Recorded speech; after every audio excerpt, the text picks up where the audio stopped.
मैं चाहता हूँ कि हिंदुस्तान को मेरी हड्डी नहीं जानी चाहिए। Movie Sarabjit is round the corner.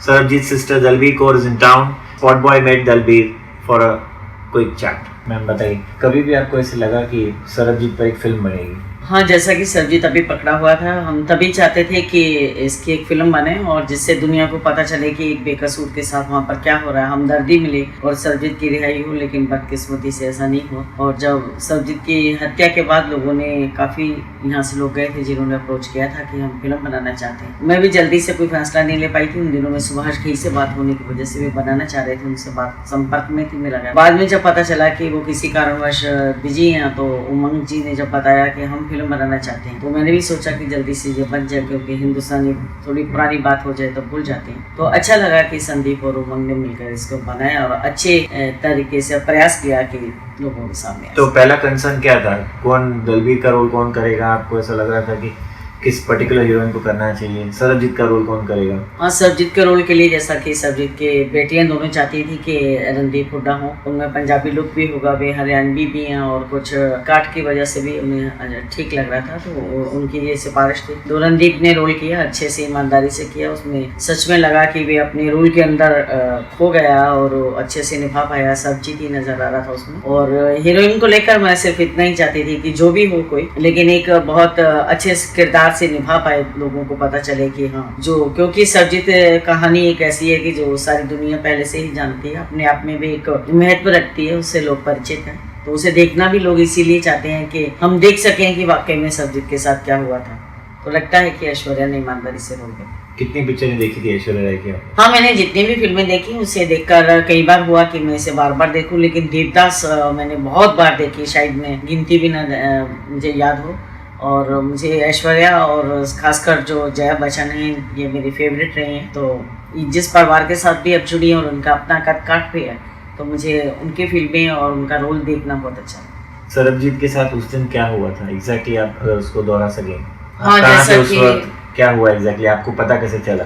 28 अगस्त 1990 को हम सभी घर में बैठे हुए थे और सरबजीत अपने भतीजे बेटे के साथ कुश्ती खेल रहा था। उसका अचानक दोस्त आया और बोला कि हमें पहली में जाना है, वहाँ पर जाके ट्रैक्टर चलाना है। तो वो एकदम से गया और उन्होंने ट्रैक्टर चलाया। उसके बाद उन्होंने वहाँ पर खा पी लिया। तो रात के अंधेरे होने की वजह से उसे हुआ कि मैं काफी लेट हूँ तो मैं घर जाऊँ, क्योंकि हमारे पंजाब के हालात अच्छे नहीं थे। तो गलती से उसका जो कदम है वे पाकिस्तान की सरजमी पर आ गया और इतनी ही उसकी गलती हुई जिसका कि खमियाजा उसने 23 साल भुगता। इतनी बड़ी अत्याचार और तशद्दुद सहा और 23 साल एक जगह पे रहना, 22 साल से लगातार और अकेले रहना बहुत मुश्किल था। फिर भी वह हिम्मत वाला था कि मानसिक तौर पर भी वह ठीक रहा। तो इस तरह से जो भी उसके केस में हुआ बेईमानी हुई, सोची समझी साजिश थी। और 1 महीना पहले मनजीत सिंह नाम से वहाँ पर केस जो दर्ज था और सरबजीत का नाम सरबजीत है, लेकिन उन्होंने बहुत मनाने की कोशिश की कि बोलो कि मैं मनजीत सिंह हूँ और मुझे राव वालों ने भेजा है और मैंने यहाँ पर ये सब किया।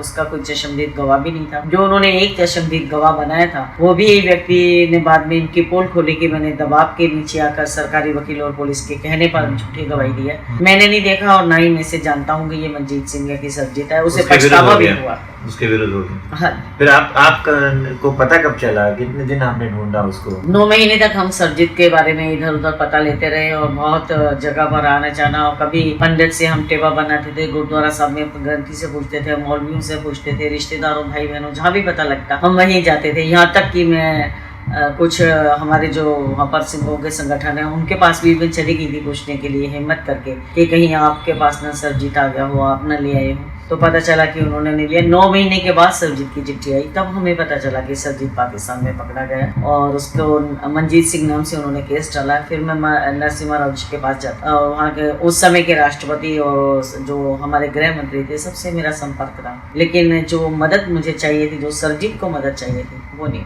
नरसिम्हा राव ने वादा किया होगा आपको कि मैं छुड़वा दूंगा? हाँ, नरसिम्हा राव बस बार बार मुझे यही कहते थे, चिंता नहीं करो, निश्चिंत हो जाओ, चिंता नहीं करो, मैं ले आऊँगा, सब अच्छा हो जाएगा, सब अच्छा हो जाएगा। मुझे भी था कि एक प्रधानमंत्री इस तरह से कह रहे हैं तो सब अच्छा हो जाएगा। फाइनली आप जाकर सरबजीत को जब मिले वो कैसे हुआ? आप जब उसको जेल में जाकर मिले? मैं बार बार वीजा मांगती थी, लेकिन ना ही मेरा पासपोर्ट बन रहा था, ना ही मुझे वीजा मिलता था। और अपनी सरकारों से भी कहती थी, पाकिस्तान के अंदर भी जो वकील थे उनसे मैं संपर्क में रहती थी कि मुझे किसी तरह से वीजा मिले, वीजा लेकर मैं वहां जाऊं, अपने भाई से पूछूं कि तुम्हारे साथ क्या हुआ, कौन कैसे क्या व्यवहार करता, क्या होता। लेकिन 2008 में जब मुशर्रफ ने एक फर्स्ट कैप्टन नियुक्त की थी सरजीत को सजा देने के लिए, तब मैं अपनी सरकार के पास अड़ी थी कि मुझे पाकिस्तान जाना है, मुझे वीजा लेना है। तो उन दिनों में हमें वीजा मिला, हम पूरा परिवार गए थे। 23 अप्रैल को गए, 24 को हमारी मुलाकात थी, लेकिन उसमें भी उन्होंने बेईमानी की। हमें सिर्फ 48 मिनट की हमारी मुलाकात थी। 13 वर्ष के बाद हम मिल रहे थे, सॉरी 18 वर्ष के बाद। तो उन्होंने हमें बोला कि आपका समय जो है मुलाकात का वे खत्म हो गया। तो अगले दिन 24 को टाइम आप मिले उनसे? सिर्फ 48 मिनट, जो कि हमारे रोने धोने में बीत गए। उन्होंने होम सेक्रेटरी के ऑफिस में जानबूझकर हमें बैठा दिया, तो सारा दिन हम वहीं बैठे रहे। और सरजीत बेड़ियां पहन के रहता था 24 घंटे। 2003 में ह्यूमन राइट्स कनाडा वाले आए थे, वो पाकिस्तान में, उन्होंने पहली मुलाकात उन्होंने की थी, तो वो बेड़ियां खुलाकर आए थे। हम 2008 में मिले थे और 2011 में पूरा परिवार हम मांग रहे थे। बार बार मैं राखी पर भी वीजा मांगती थी, लेकिन वो जानबूझकर नहीं देते थे। तो 2011 में मुझे अकेली को वीजा मिला था और 9 दिन के बाद भी मुलाकात नहीं हुई। तो फिर मैंने लाहौर हाई कोर्ट में अपील डाली और कोर्ट के जरिए मैंने 2 बार। उस टाइम क्या हुआ? उसने आपको सब बताया कि मेरे साथ क्या अत्याचार? सरजीत चिट्ठियों में लगातार अपने बारे में सारी स्थिति जो भी वहाँ थी वो सब बताता रहा, और उसके जो लोग छूट कर आते थे वे भी बताते थे कि किस तरह वहाँ पर मारा पीटा जाता और किस तरह के अत्याचार होते हैं। लेकिन 2011 में उसने खुलकर हमारे साथ बातें की, लेकिन पहली बार इतना वो नहीं बोला था। वो शायद परेशान था, इसी बात को लेकर उसने बताया कि मैं परेशान रहता हूँ कि मुझसे ऐसा क्या हुआ तो कि आज मैं यहाँ पकड़ा हुआ हूँ, पता नहीं मैं चाहूंगा कि घर नहीं जाऊंगा, बच्चों से मिलूंगा कि नहीं मिलूंगा। उसे बहुत मैंने समझाया, बोला कि 8-8 दिन मैं खाता नहीं हूँ, नहाता नहीं हूँ और किसी से बात नहीं करता हूँ, पता नहीं मुझे क्या हो गया। मैंने समझाया कि इस तरह नहीं करो बेटा, हिम्मत नहीं हारो, थोड़ा समय और हिम्मत रखो, मानसिक परेशानी हुई तो मैं भी हो जाऊंगी, बच्चों के पास कौन है।